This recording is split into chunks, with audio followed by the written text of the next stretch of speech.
Bueno, buenos días a todos, a toda la ciudad miliciana, a todos los milicianos que están viendo esto. Siempre una alegría muy grande, un gusto enorme encontrarnos de nuevo para seguir aprendiendo, seguir creciendo, para seguir conociendo, en este caso, a nuestro patrono de la agrupación miliciana, el beato Piero Frassati. Así que, bueno, agradecerles por hacerse el tiempo, espero que les sirva y que sea sobre todo de un enorme provecho espiritual para cada uno de ustedes. Vamos a poner este espacio en manos de nuestra madre, que es eh, como buena madre, sabia y auxiliadora, para que ella saque frutos de este encuentro. Gloria al Padre, al Hijo y al Espíritu Santo, como era en el principio, ahora y siempre, por los siglos de los siglos. Amén. Bueno, como bien saben, este espacio es sobre la figura del beato Pietro Frassati. Eh, es una figura de la que no hay tanto material tal vez escrito, y que aún de lo que hay, que es poco, se conoce menos. Entonces termina siendo un beato, un santo del que conocemos bastante menos que a lo mejor de otros, y por ahí en la comparación con otros patronos de la ciudad, como pueden ser Santa Catarina de Siena, San Bernardo de Claraval, el mismo Santo Tomás. Bueno, Pier Giorgio suele quedar un poco relegado ante tan enormes figuras. Así que en conmemoración a su muerte hoy, 4 de julio, y también como celebración por el Día del Miliciano que celebramos en la ciudad miliciana, vamos a hablar un poco de él. Es un repaso muy cortito y breve respecto de su vida a nivel biográfico, y después les voy a reflexionar también de manera bastante acotada sobre su santidad. A modo de recomendación les cuento que este es por ahí, yo digo que es el mejor libro que hay sobre él, se llama Los días de su vida, es el que escribe Luciana Frassati, su hermana, y como tal es el único libro que hay sobre la vida de este beato escrito por una persona que lo conoce de manera directa. El resto de las obras están escritas bien a partir de este libro o a partir también de sus cartas. Entonces, bueno, es por ahí un testimonio, diría, hasta más fuerte en algunas cosas que por ahí los demás. El de Mormatón o el de Padre Cano, que igual son buenos, pero por lo menos en palabras de su sobrina, este es la obra más fiel que hay sobre su vida, así que al que quiera conocer un poco más, se lo recomiendo mucho. Bueno, para empezar a hablar de Pier Giorgio, obviamente nos tenemos que preguntar, bueno, ¿quién era Pier Giorgio? Es un joven que fallece a los 24 años y por la vida que llevó se hace digno de ser llamado beato. Este joven nació en Italia, en Turín, en 1901, un 6 de abril, era sábado santo. Fue parte de una familia de 4 personas, su madre, Adelaide, su papá y su hermana Luciana. Era una familia creyente, sí, religiosa, más de ese tiempo, una madre muy exigente, muy rigurosa a nivel religioso. Y por el otro lado, su padre agnóstico, que si bien no se inquietaba con las creencias de los hijos o de la esposa, tampoco era una fe ferviente, ¿no? Simplemente se limitaba por ahí a dar atención a sus negocios, era una persona importante, era director de un diario llamado La Estampa, que fue muy famoso, muy grande en Italia, era embajador en Alemania, bueno, tenía un alcance político y por lo tanto también económico bastante fuerte. Eh, y bueno, Pier Giorgio y su hermana Luciana crecen allí en este lugar de Turín, que ahora les muestro dónde es, en Italia, con una madre muy presente, como era en ese momento que las mujeres no solían trabajar, era muy poco común, y un padre más bien ausente, como también solía pasar en ese momento, que los papás salían mucho a trabajar, ¿no? Entonces, ese es el seno de su familia. Hablar de una familia, de una persona, de cualquiera de nosotros, dice mucho de nosotros porque nuestros primeros años se han dado ahí, y en el caso de Pier Giorgio, bueno, este era su escenario inicial, si se quiere. Él, bueno, estudia en la escuela primaria, en la escuela estatal, y después entra al colegio jesuita. donde junto con lo que su madre ya le venía enseñando, él empieza a tener esta cercanía o esta simpatía con todo lo que es la vida cristiana. Como bien sabe más de uno, le gustaban muchísimo los deportes, era particularmente predilecta la montaña para él, organizaba muchas excursiones con sus amigos, una persona muy sociable, tenía un pequeño grupo de amigos que se llamaba Itipiloski, que era bueno, una forma graciosa simplemente de llamarse, como si dijéramos la agrupación milicianos quizás. Le gustaba mucho ir al teatro, ir a la ópera, visitar museos, le gustaba el arte, la música, le gustaba mucho leer, recitar el Dante. Y bueno, en el año 1922, cerca de la edad de los 20 años, él tenía mucha devoción a Santa Catalina de Siena y también a Savonarola, que es un dominico italiano que fue muy característico por sus prédicas, era una persona muy combativa, ¿no? En el buen sentido. Y bueno, inspirado un poco por estas dos figuras, Piergiorgio decide hacerse terciario de la Orden Dominica. En una edad, como les digo, muy, muy joven. Pero también le gustaban otras cosas, le gustaba andar en bicicleta, le gustaba conducir, le gustaba jugar a la pelota. Pero bueno, la montaña, él siempre vio, en los libros lo relata más de una vez, un paralelismo entre lo que es la montaña, el subir, el ascender, el sacrificio y la recompensa de la cumbre, como como un paralelismo o una analogía con la vida del cristiano, ¿no? Con esta vuelta de cada uno de nosotros al cielo.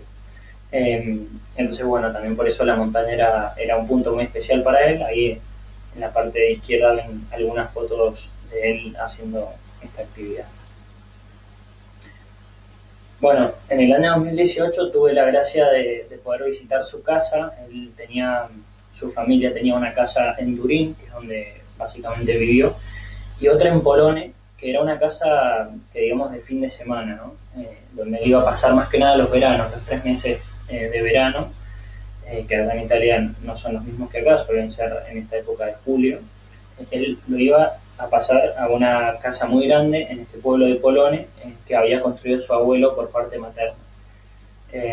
Entonces, bueno, con un amigo tuvimos la posibilidad de visitarlo, nos recibió su sobrina Wanda, y estas son fotos que sacamos ilegalmente de algunas de las vitrinas que habían con cosas de él. Ahí van a ver su camisa, su pico de escalar, sus elementos de rancho y sus borcegos, ¿no? Esto me parecía interesante porque la montaña para él no era un deporte, digamos, no era simplemente un hobby, no era un deporte al que él se dedicaba con mucho esfuerzo y con mucho entusiasmo, digo, tenía sus cosas para eso, se compraba, ahí también van a ver en la parte izquierda los esquíes de él, entonces bueno, era su deporte, ¿se entiende? Entonces, un poco para remarcar la importancia que tenía la montaña para él. Bueno, ahí en el puntito van a ver dónde queda Italia, por si alguno no se acuerda. Y más precisamente van a ver en este mapa la zona de Biela, la región de Biela ahí, que es, digamos, un pequeño pueblo. Cerca está Milán, que es una gran capital, podríamos compararla, salvando las distancias con Buenos Aires, como para tener una referencia. Y aquí debajo está Turín, ¿no? Que es también, si siguiéramos con la comparativa argentina, una provincia más chica, ¿no? San Juan, Mendoza, Tucumán, esa es un poco la referencia. Y Biela estaba considerada dentro de Turín, era más como un pueblo. Pero aún dentro de Biela estaba Polone, ¿no? Que era prácticamente una aldea muy pequeñita. Fíjense que Milán ya no lo tenemos en el mapa, está Biela y aquí dentro está Polone, que eran nada más que unas cuantas calles juntas. Como les cuento, ahí en Biela, Piergiorgio tenía esta casa donde pasaba los veranos y donde muchas de sus historias tienen lugar, ¿no? Muchas de sus amistades. Pero más allá del repaso biográfico, estamos acá por esto, ¿no? Por la santidad de Piergiorgio, porque nos detenemos en él y él es el patrono de la agrupación miliciana de Fasta por su santidad, es decir, por la vida que llevó. Y si bien hay muchas maneras de entender la santidad, a mí me gusta pensarla como la obra de Dios en el alma dócil, ¿no? Esa pincelada que Dios va haciendo en el alma de aquel que humildemente se deja retocar por el que es el maestro, por el que es el gran artista, que es Dios.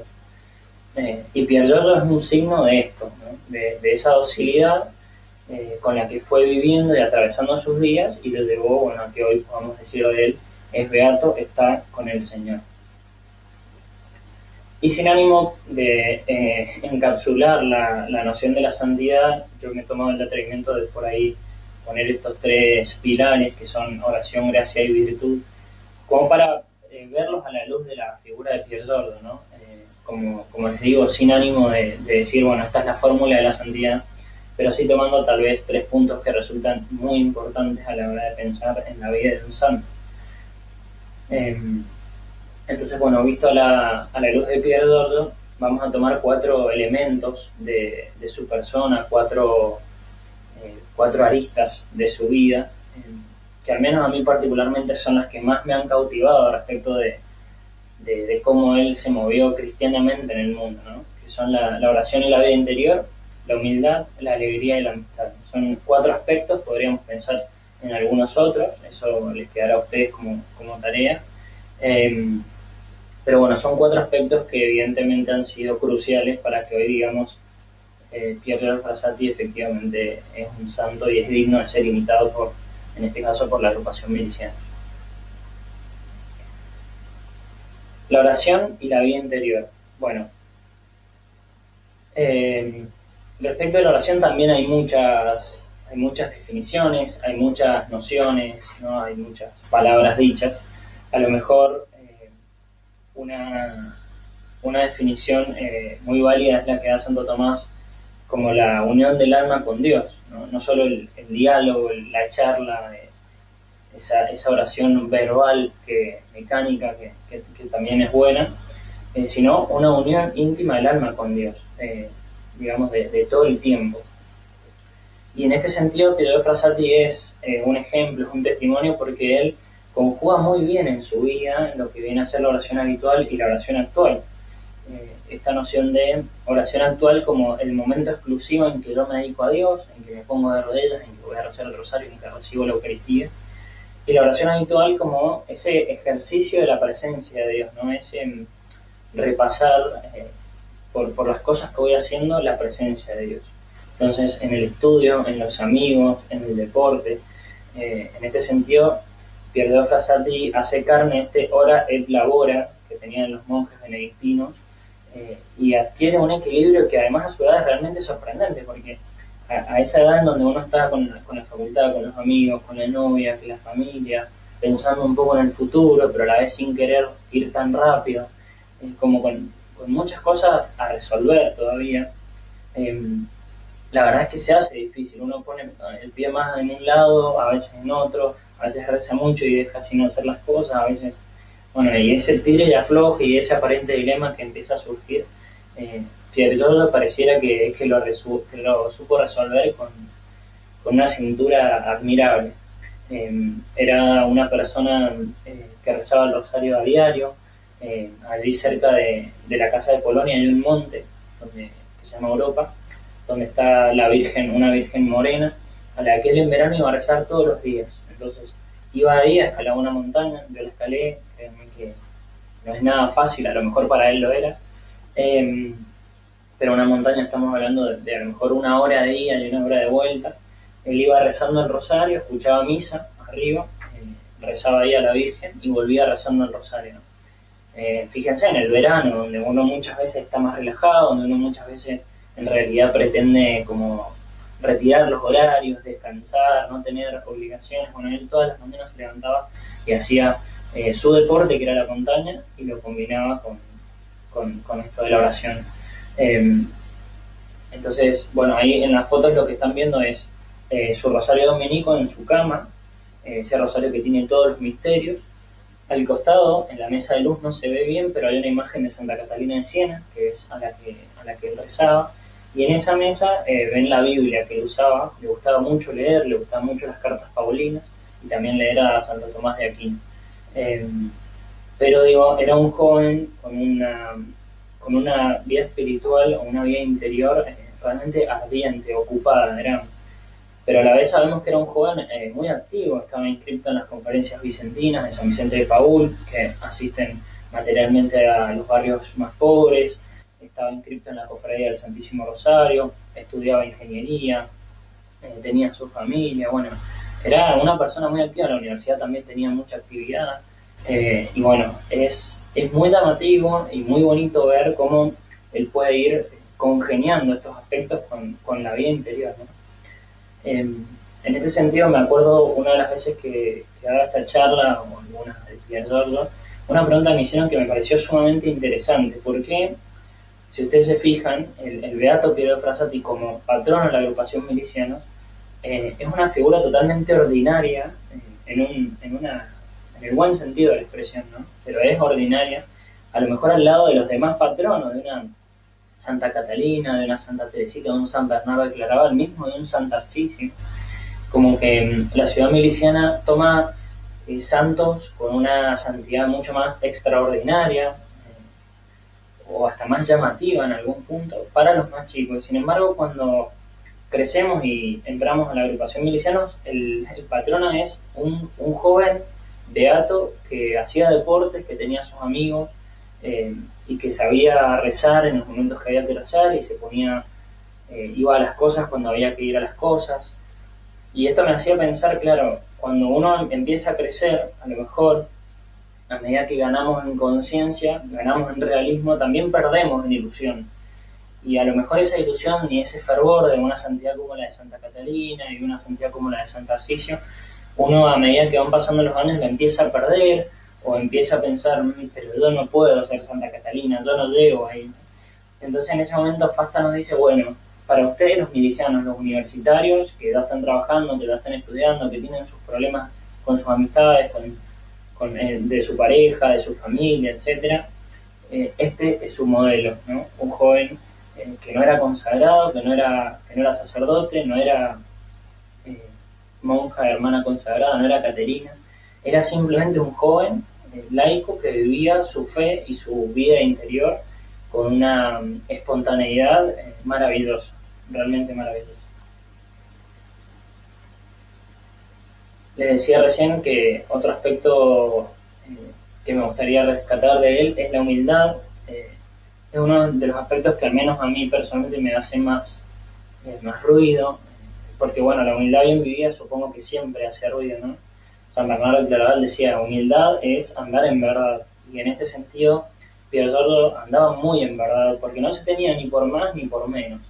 Era un joven que venía de una alta sociedad italiana, un padre político, embajador en Alemania, como les contaba, muy bien ubicado, y que daba realmente muy poco crédito a todo eso. Al contrario, el papá esperaba que él fuera el que le dase toda esa industria, ¿no? Toda esa corporación que él había armado en su vida, y Pier Giorgio nunca consideró eso. Es más, cuando él escoge estudiar ingeniería, lo hace por una cuestión más que nada apostólica. Estamos hablando de un joven que no era muy brillante en lo académico, en lo intelectual, sino más bien una persona muy simple, que no se le daba tanto el estudio. Elige ingeniería con el pretexto de que a los obreros nadie les llevaba el evangelio. Entonces él ya escoge su carrera desde este lugar, de un lugar muy humilde para entregarse a los demás, ¿no? Una actitud muy admirable y también extraña en un joven que apenas tenía 20, 19 años. Pero bueno, les decía, se involucraba, siendo de la sociedad alta italiana, se involucraba con los barrios más pobres, con los barrios más carenciados, se hacía muy amigo de personas que a nivel social, si se quiere, estaban muy lejos de él, ¿no? Y aún no teniendo en su familia el respaldo y el apoyo. Él en algunos momentos de su vida sufre mucho el rechazo de su familia, sobre todo de su madre, que era muy estricta, muy rigurosa, y bueno, no le caía bien por ahí las cosas que Pier Giorgio iba haciendo, no le gustaba que se juntase con gente pobre, no le gustaba. Entonces, bueno, hay una anécdota de él que cuenta que cuando él era niño, tenía 8 o 9 años, viene una persona pobre a la puerta y toca el papá de él le dice que no tienen nada para darle y se va. Y cuando Piergiorgio ve eso se pone a llorar desconsoladamente y iba corriendo a la mamá y le dice, mamá, mamá, un hombre ha tocado la puerta y papá no ha querido abrirle, necesita nuestra ayuda. Estamos hablando de un niño de 10 años, ¿no? Esto lo cuenta su hermano. Y bueno, la mamá le dice que lo va a atender y Piergiorgio va y le lleva algunas zapatillas y demás. Pero esto muestra una sensibilidad muy especial en un niño tan chiquito que supo ver esa realidad y con un corazón totalmente sincero lo fue a ayudar, ¿no? Y bueno, otra anécdota también muy fuerte respecto a esto de la humildad es cercano a su muerte ya, su madre, lo que dice se los voy a leer. En la muerte de Piergiorgio, bueno, su abuela muere unos días antes que él y él estaba muy desatendido. Él tenía poliomielitis, una enfermedad muy grave que va tomando los músculos y, bueno, poca atención le estaban dando en la casa porque todos estaban abocados a la abuela. Fíjense lo que relata su hermano. Eh, la abuela muere, Piergiorgio le tenía gran cariño, aunque ella hubiese perdido la memoria hacía años y se hubiera convertido espiritualmente en la sombra de un ser. Sobre él seguían lloviendo quejas injustas y crueles. Parece mentira, cuando más te necesitamos, tú no estás nunca, le dijo mi madre refiriéndose al entierro de la abuela. No sabía que Piergiorgio se había caído 3 veces al ir a rezar a la capilla ardiente de fiebre, que solo se había podido levantar agarrándose de las paredes del pasillo y que había pasado toda la noche revolcándose sobre el billar. Piergiorgio no contestó. Soportó en silencio, como siempre, el nerviosismo de su madre y se volvió a su cuarto abandonando la cama que estaba junto a la de ella. Bueno, muy fuerte lo cuenta Luciana. Luciana también guarda cierto recelo con su madre por toda esta situación de cómo castigaban a Piergiorgio tantas veces. Hay ejemplos de sobra, este es solo uno. Y Piergiorgio soporta en silencio, ¿no? En ese momento en donde quizás su reclamo hubiera sido más que válido, hubiera sido eh, quizás hasta le hubieran pedido perdón, ¿no? Si él hubiera realmente expresado lo que le estaba pasando en ese momento, que estaba muriendo eh, y nadie le daba atención. Entonces, bueno, como este ejemplo hay varios de esa humildad de un joven que no solo hacía cosas buenas, sino que además lo hacía en silencio. Tal es el ejemplo de tantas personas desconocidas, tantos pobres, tanta gente humilde que se acercan al enterarse cuando Piergiorgio muere, se acercan al entierro, ¿no? Al velorio, su familia ni siquiera conocía quiénes eran. Bueno, habla de toda esa acción evangelizadora y apostólica que él hacía, siempre en silencio. Otro aspecto muy bonito sobre Pierre es la alegría, ¿no? La alegría que muchas veces la confundimos como es estar contentos todo el tiempo, estar sonrientes o explosivos. Eh, Piergiorgio era una persona sumamente divertida, ¿no? Sumamente, digamos, la gente disfrutaba mucho de su compañía, una persona que le gustaba cantar, cuentan que cantaba realmente muy mal y que los amigos le metían caramelos en la boca para que no siguiera cantando, que cantaba en la iglesia y los amigos le daban vergüenza y le decían callate, callate, y se iba a cantar solo al confesionario despacito porque él quería cantar. Era una persona que hacía chistes, que se juntaba bueno mucho con amigos, ya lo vamos a ver en la amistad. Eh, pero él tenía esta frase, ¿no? Me preguntas si estoy alegre, ¿cómo no estarlo mientras la fe me dé fuerza? Y creo que de su alegría esto es lo que más podemos rescatar, que es una alegría genuina que brota de Dios, brota de un alma en gracia, ¿no? Brota de un alma que está íntimamente unida con Dios. Eso es lo más fantástico y lo más hermoso de la alegría de Piergiorgio. Eh, no es que no tenía problemas, como les decía antes, en su familia él sufría bastante, bueno, tendría los típicos problemas de no llegar para un parcial, de no alcanzar con el estudio, eh, bajones típicos de un joven de 22 años, pero esa unión con Dios evidentemente era un alma que vivía en gracia, que la mayor parte del tiempo está en gracia y esa unión con Dios, bueno, le daba una enorme alegría. Ahí se ven dos fotitos que él está justamente expresando esa alegría del corazón. Y la amistad es quizás el aspecto que más nos puede dar a vincular con la agrupación miliciana y con este patronazgo que él tiene.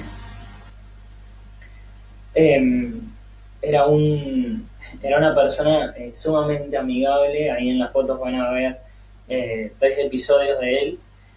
A la derecha abajo van a ver que él es el que está con una botella de vino y un sombrero de diario en la cabeza, así celebrando no sé qué evento con otros 4 amigos. En la parte de arriba van a ver una que él se está burlando de un compañero, de un amigo de él que se cae de los esquíes, se está burlando muy firme. Y en la otra, abajo, ahí van a ver bueno, su grupo de amigos que les contaba antes, el Tipiloski, que están con una soga subiendo una montaña nevada, y abajo el epígrafe de esa foto decía enlazados en la cordada, ¿no? Como reza nuestra marcha. Bueno, esto era una persona sumamente amigable. Dicho sea de paso, es un amigo que deja una huella muy profunda en los que eran sus amigos. Esto es algo que también nos tiene que hacer pensar, porque cualquiera de nosotros piensa en un amigo y por supuesto que nos dolería mucho su muerte o que no esté más, su ausencia. Pero Pierre Giorgio fue una persona que dejó socavada el alma de las personas que estuvieron con él, ¿no? De sus amigos más íntimos. Tanto que algunos expresan hasta una desazón cuando ya no lo tienen, cuando ya no está con él. Y a lo mejor es lo más humano de su santidad, ¿no? Uno a veces piensa en los santos como algo de que están rezando todo el tiempo o están solo en una unión directa con Dios y demás, y obviamente eso es válido, pero en Pierre Giorgio encontramos una figura que para nosotros es inspiradora, porque a quién no le gusta pasar tiempo con los amigos, y él hacía de ese tiempo un tiempo de santidad. Pierre Giorgio tenía la gran virtud de la amistad, ¿no? De generar momentos buenos, sanos con sus amigos, y que eso lo condujese a Dios. Eso quizás es lo más sorprendente. Fíjense el testimonio de una de sus amigas cuando él se muere. Estamos hablando de nuevo de chicos de 20 años. Clementina era una de su grupo de amistades y le escribe esta carta a Marco Beltramo, que era, según dicen, el mejor amigo de él. Marco, es la primera noche que Pierre Giorgio está fuera de casa, al menos su santa persona, que ayer tuve la gracia de contemplar en una luz de belleza y de pureza increíbles. No tengo con quién llorar, y pienso en usted, que en todo estaba mucho más cerca de él que yo. Ante aquella cama, que me parecía un altar, he sentido por primera vez, con una tristeza que nunca seré capaz de expresar, que la muerte desciende de arriba, pero allí era Asunción. Me considero ahora tan indigna de haberme acercado a esa alma que tiemblo. Estoy desorientada y llena de dolor, porque pienso, viéndome tal y como realmente soy, que Pierre Giorgio me habrá borrado de la lista de sus amigos como a una de las personas vanas y menos dignas que tuvo la equivocación de frecuentar aquí abajo. O tal vez su caridad se encienda con mayor ardor y tenga piedad de quien lo necesita. Bueno, la carta continúa, pero digo, este testimonio de amistad, era una chica que iba con él a la montaña, que iba con él al lago, que iban a tomar una cerveza, que salían a caminar, que no sé, andaban en bicicleta, que estudiaban juntos, una amiga, ¿no? Y fíjense la fuerza y la intimidad que guardan estas palabras, como si nosotros pudiésemos expresar lo mismo sobre cualquiera de nuestros amigos, ¿no? Evidentemente en Pierre Giorgio encontramos un joven que de esa unión tan íntima que tenía con Dios, después se reflejaba en su persona, en su alegría, en su amistad, en su diversión, en las cosas más simples. Un santo simple, sencillo, un santo de la vida cotidiana. Y bueno, finalmente Pierre Giorgio va a morir el 4 de julio de 1925, apenas a los 24 años de edad, efectivamente por esta poliomielitis fulminante, que es una enfermedad que probablemente se contagió por frecuentar tanto a los pobres.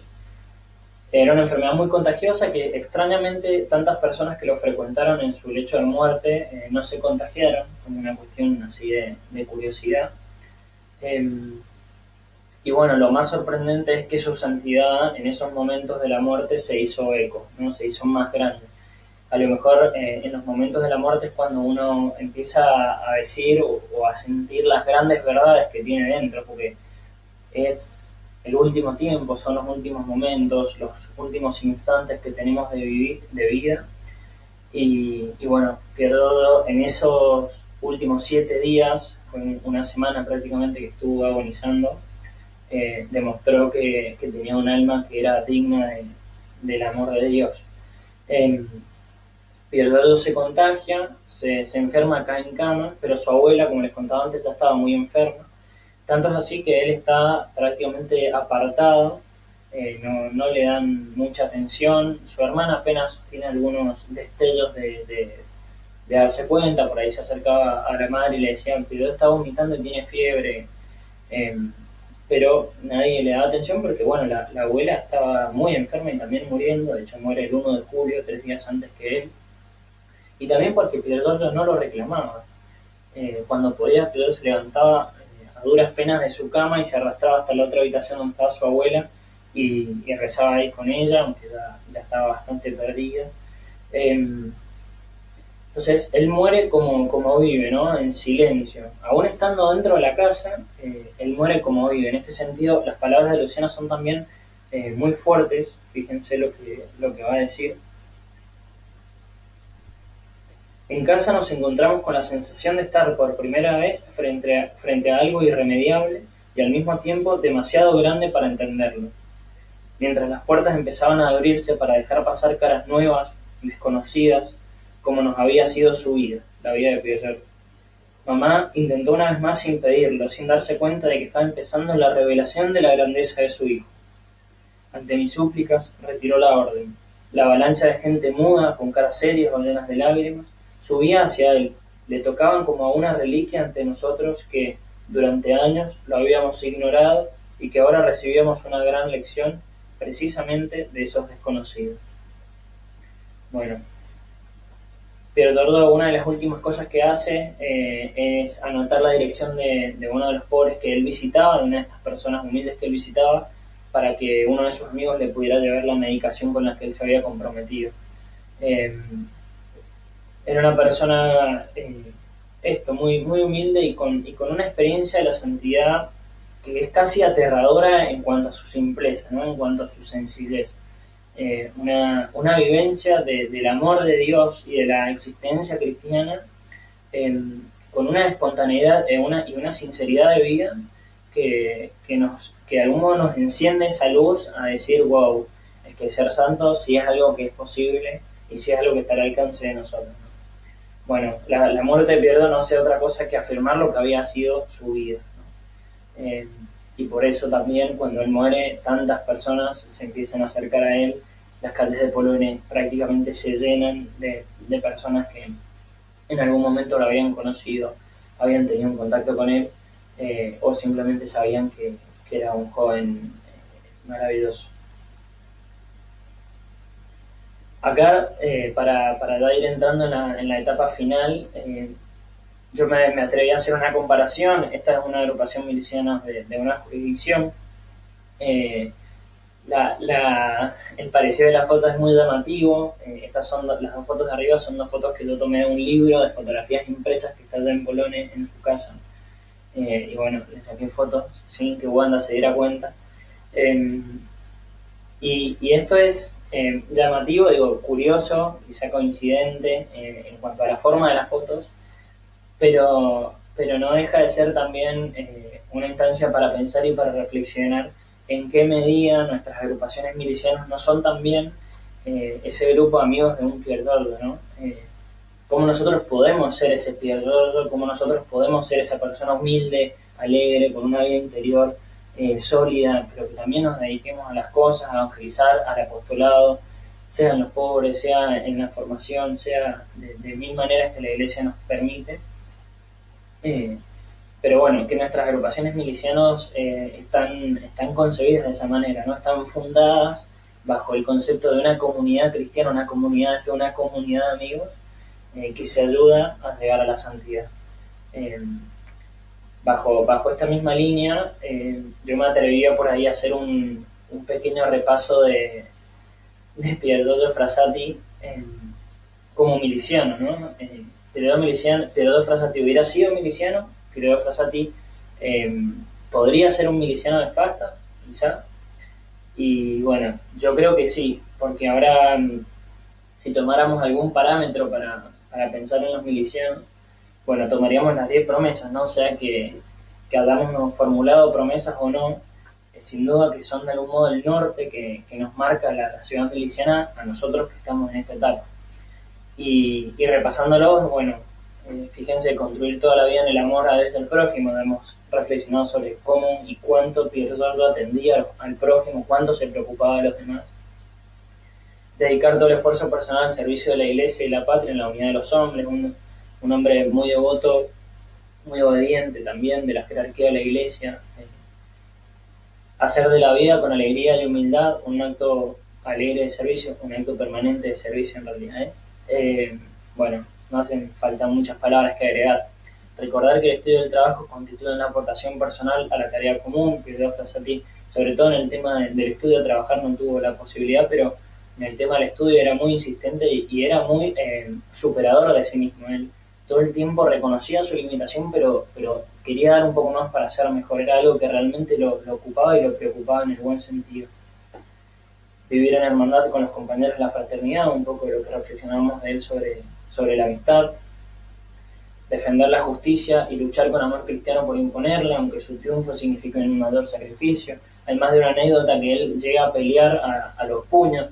Una de ellas es que había una adoración eucarística en la universidad donde él estaba, y estaban pegando papeles. Él estaba con un estandarte de la Acción Católica, a la que él también se adhirió. Y bueno, venían algunos en ese momento, todo el tema del marxismo estaba muy fuerte, y venían algunos que querían retirar los papeles, que no querían que se haga publicidad de esto, y Pier Giorgio se pone enfrente de los avisos y dice, no, no los van a sacar, no los van a sacar, hasta que empiezan a darse golpe limpio, y él con el estandarte defendiendo, ¿no?, esa justicia que es Dios. Afirmar la libertad de cada hombre, sometiendo la propia al imperio de la norma justa, del respeto de los superiores. A lo mejor en esto podemos pensar un poco en sus padres, ¿no? En qué medida él con esa humildad que lo caracterizó tanto, se sometía a ese respeto también de sus papás, aunque muchas veces lo trataban con cierta crueldad o con cierta injusticia.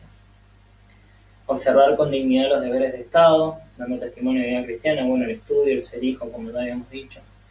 Aceptar con gratitud el magisterio de la Iglesia y la dirección de su jerarquía, y ser fiel a estos ideales para vivir activamente como milicianos del estilo de Fasta. Bueno, a lo mejor se puede hacer un repaso más minucioso, pero básicamente estas 10 promesas aplicadas en la persona de Pier Giorgio Frassati, o por lo menos en este brevísimo repaso que hemos hecho, la verdad es que uno dice, wow, verdaderamente Fasta nos llama y nos invita y nos conduce a ser otro Pier Giorgio, ¿no? Y está en mis posibilidades, y está en mis gustos, que si me gusta esto o aquello, que si me junto con este amigo o con aquel. La cuestión es hacer presente a Dios en eso, y tener una unión íntima con Él, para que después eso se embalse y se comunique a todos los demás aspectos de mi vida.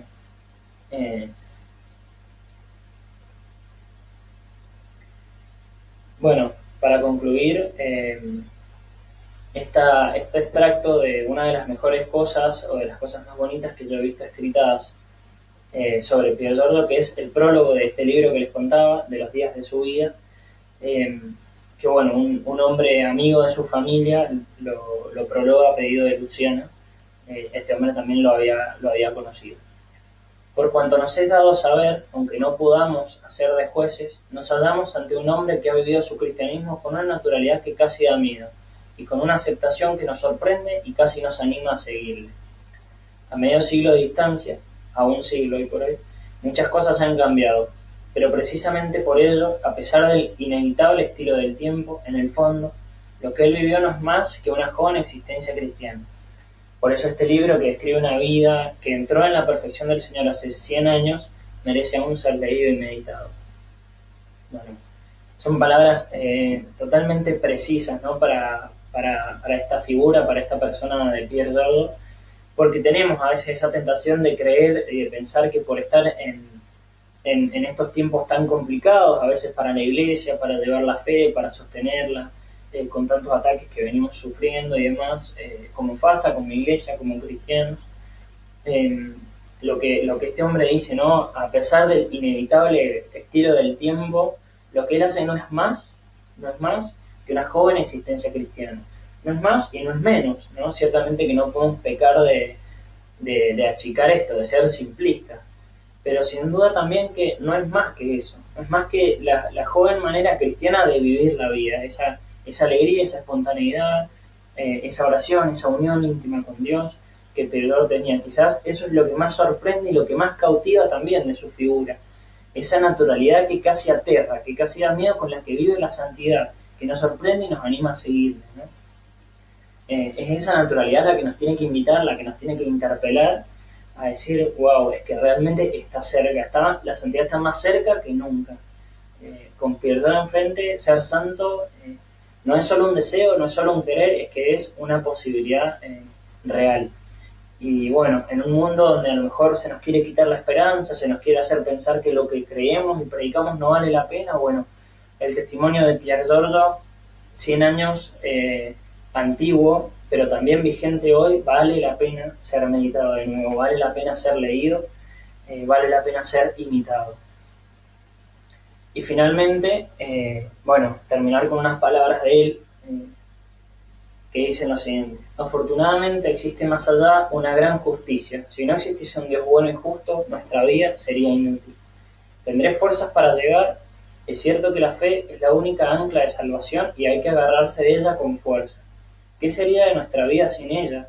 Nada, es decir, se gastaría inútilmente, porque en el mundo solo hay dolor y el dolor sin fe es insoportable, mientras que el dolor alimentado por esa llama se convierte en algo bello que templa las almas para la lucha.